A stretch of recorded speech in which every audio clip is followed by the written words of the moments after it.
Your Excellencies, honored guests, IYLA participants, good morning. It's an honor for all of us to be here in this very prestigious venue. Don't you agree?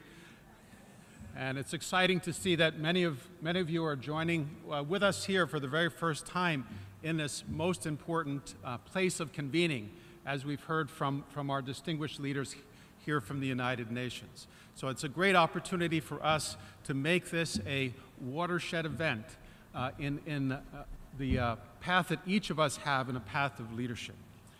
Let me begin by appreciating the distinguished panel for contributing their insights and inspiration to this important session.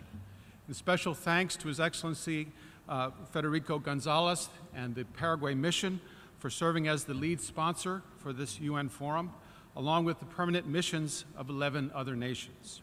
The Global Peace Foundation is proud to join with our partners in collaborating on this forum and in co-convening the IYLA program each year. I also would like to especially appreciate all of you, the participants of this International Young Leaders Assembly 2015. And remarkably, you are here representing more than 100 nations. Your investment of time, energy, and focus to address critical issues facing our world today is admirable. I believe that you are here because you care, because you want to make a positive difference, and because you are ready to take action for the greater good. It is significant that this IYLA is convening here at the UN, the preeminent global institution dedicated to building peace. In the 70 years since its founding, the UN has expended tremendous effort and resources to promote peace and security. Yet despite such dedicated efforts, tragically, our world is still plagued by conflict, corruption, and poverty. Clearly, no one institution alone, no matter how comprehensive its scope, can solve the fundamental problems of the human situation. It will take all of us as global citizens working together in common cause to transform our world. That is why it is meaningful that you, as young leaders, are here to discuss, engage, and aspire together to make a difference. As we all know, our world has changed dramatically within just the past few decades. Technology and globalization are impacting the lives of people everywhere, driving change at a breathtaking pace. We can communicate, transact, and travel with an ease previously unimaginable. Yet with the great promise of this 21st century, we continue to face dire realities and ominous challenges everywhere. To cite just two examples, the Institute for Peace, Economics and Peace estimates the global cost of violence containment, estimated at nearly $9.5 trillion. 9.5 trillion. Also, according to the World Health Organization, 6.3 million children under the age of 5 died in the year 2013.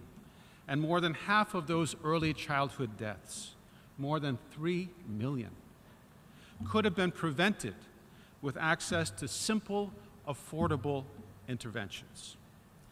Conflict and corruption on every continent cripple human progress toward peace and prosperity. Our most pressing challenge today is an ethical one. Our technology can gather massive data on our browsing habits and our consumer preferences, but cannot help us to understand each other, to respect each other, or to forgive each other.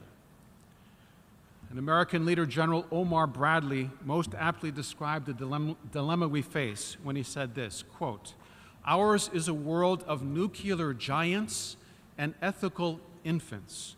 We know more about war than we know about peace, more about killing than we know about living. We have grasped the mystery of the atom and rejected the Sermon on the Mount," unquote. We are faced with a significant gap between our external development and our ethical maturity. That gap is a form of deficit far more alarming than any trade or budget shortfall. It is, in fact, a values deficit. Technology has driven rapid development, but itself is value neutral. It improves our quality of life, but also can be used for weapons of mass destruction. We are in dire need of ethical leadership, leadership with moral authority, to address this debilitating shortfall in values that undermines the promise of this 21st century. Transformative leaders of the 20th century, Gandhi, King, Mandela, were such persons of moral authority. Of the importance of values, the Reverend Dr. Martin Luther King Jr. said this: "This is a moral universe, and there are moral laws of the universe just as abiding as the physical laws." Unquote. The theme of this forum is quite meaningful: moral and innovative leadership, vision, service, and entrepreneurship. This unique juxtaposition, moral and innovative leadership, encapsulates the qualities needed for leaders today. A moral leader is guided by an ethical framework and acts with integrity. The Global Peace Foundation chairman, Dr. Hyunjin Preston Moon, who first introduced the framework of moral and innovative leadership in 2010, said this, quote, "The role of the moral leader is to lay out the vision and set a course toward it, guided by universal principles and values. The moral leader lives for the greater good, looking beyond selfish interests, whether personal, sectarian, or even national," unquote. On the foundation of a solid ethical framework, innovative leadership can tap the wellspring of innate human creativity, ingenuity, and the power of innovation to address even the most intractable social problems. Why is such leadership so needed today? Globalization has brought profound and rapid change, and with it, heightened uncertainty. The British philosopher Jonathan Sacks writes that, quote, "What is specific to our present situation is the sense that change is running ahead of our ability to chart a course for a shared future. Our technological powers grow daily, while our moral convictions become more hesitant and confused," unquote. With dramatically changing social institutions and norms, and uncertainty about the future, it is understandable that some face deep struggles about meaning, purpose, and identity. One of the great dilemmas today is how some are attracted to radical groups like ISIS. Such groups provide a persuasive and yet deeply flawed sense of certainty, belonging, and identity, with explanations framed in religious terms but twisted by extremist interpretations. Such groups present a dangerous challenge to modern civil society that must be addressed. A global consensus is urgently needed that uplifts our common humanity as our most essential identity, that affirms the universal values necessary for a diverse world of freedom and peace. It is our conviction that all people, regardless of race, religion, ethnicity, or station in life, share a common essence and heritage. Our humanness extends beyond even our most pronounced external differences.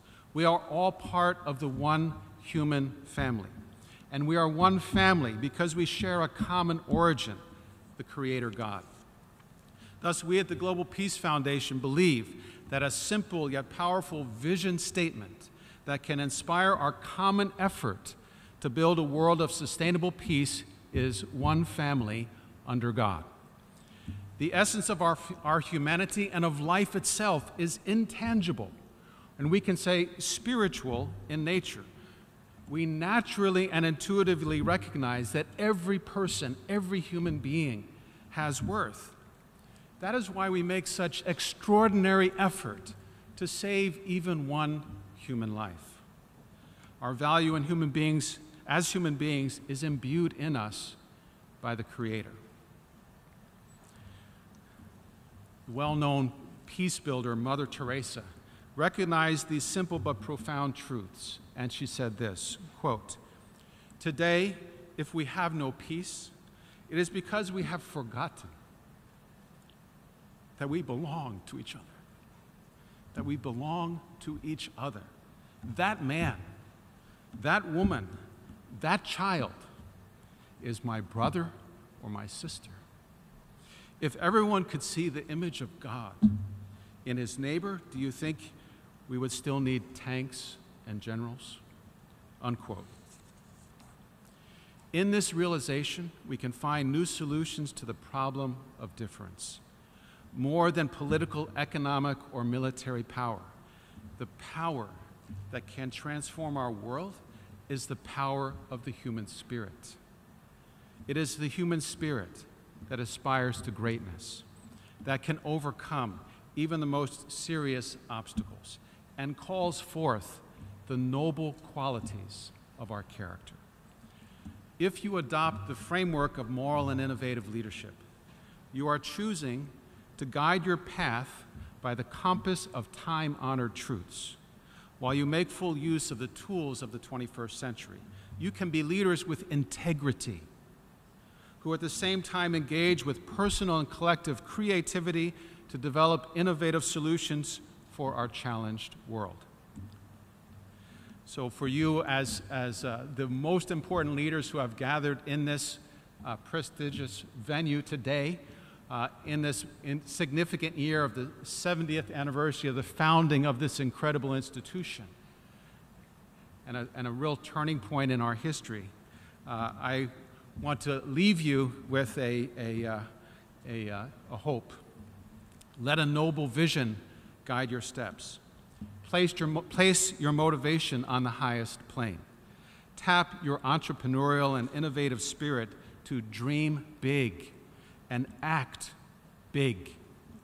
To build a world free of conflict and corruption, free of poverty and disease, and filled with opportunity and well-being for every member of the global human family. Again, we are very grateful to the Paraguay Mission and co-sponsoring missions here at the United Nations for hosting this very meaningful International Young Leaders Assembly 2015. Thank you for your kind attention.